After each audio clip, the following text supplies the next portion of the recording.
गांव की एक छोटी सी औरत रामदेवी अपने बचपन से ही अपने सपनों को पूरा करने का सपना देखती रहती थी। उसकी शादी एक छोटे से गरीब परिवार में रहने वाले जेठ से हुई थी। जीवन की संघर्षों भरी यात्रा में रामदेवी ने कभी हार नहीं मानी और हमेशा मेहनत में लगी रहती थी।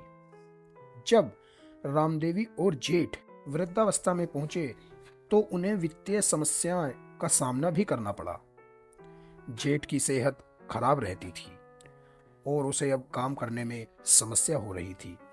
एक दिन रामदेवी ने गांव के सरपंच से मिलकर उनकी समस्या बताई। सरपंच ने उन्हें बताया कि सरकार ने वृद्धावस्थ लोगों के लिए पेंशन की योजना शुरू की है। रामदेवी ने जेठ के साथ मिलकर सारी आवश्यक दस्तावेज तैयार किए और पेंशन के लिए आवेदन किया।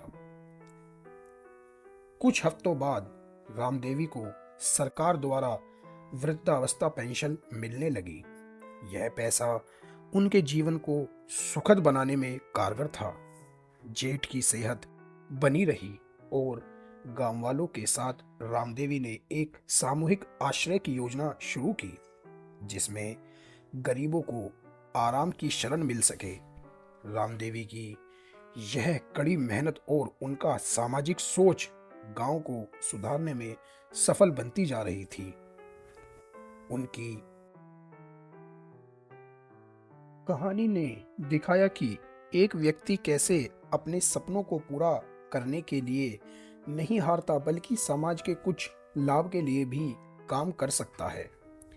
इसके साथ ही उनकी यह कहानी बताती है कि समाज में वृद्धावस्था लोगों के प्रति हमें सहानुभूति और समर्पण दिखाना चाहिए, ताकि वे भी अपने आखिरी दिनों को खुशियों से जी सकें। रामदेवी की इस नेतृत्व में चलने वाली यह आश्रय योजना गांव के लोगों के बीच एक नया साझा सौहार्द बनकर आई।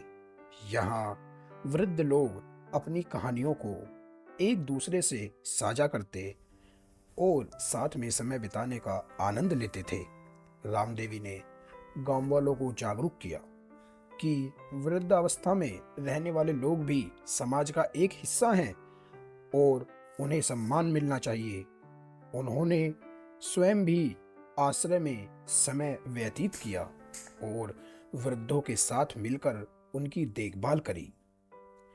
इस क्रियाशील योजना में गांव के सामाजिक संरचना में एक सकारात्मक परिवर्तन ला दिया था। वृद्धावस्था के लोग अब अपने जीवन को एक नए दौर से देख रहे थे, जिसमें समाज उन्हें महत्वपूर्ण सदस्य मानता था। रामदेवी की इस सकारात्मक क्रियावली ने गांव को संबल, सामूहिकता और समृद्धि की दिशा में एक बड़ा बदलाव ला कर दिया। उनकी सामाजिक सेवाओं ने गांव के लोगों को समझाया कि हर व्यक्ति की महत्वपूर्ण भूमिका है, चाहे वह जवान हो या बूढ़ा। इस कहानी ने हमें यह सिखाया कि व्यक्ति एक सकारात्मक दृष्टि और क्रियाशीलता से कैसे समाज में सकारात्मक परिवर्तन ला सकता है और वृद्धावस्था में रहने वाले लोगों का भी बहुत महत्वपूर्ण योगदान है।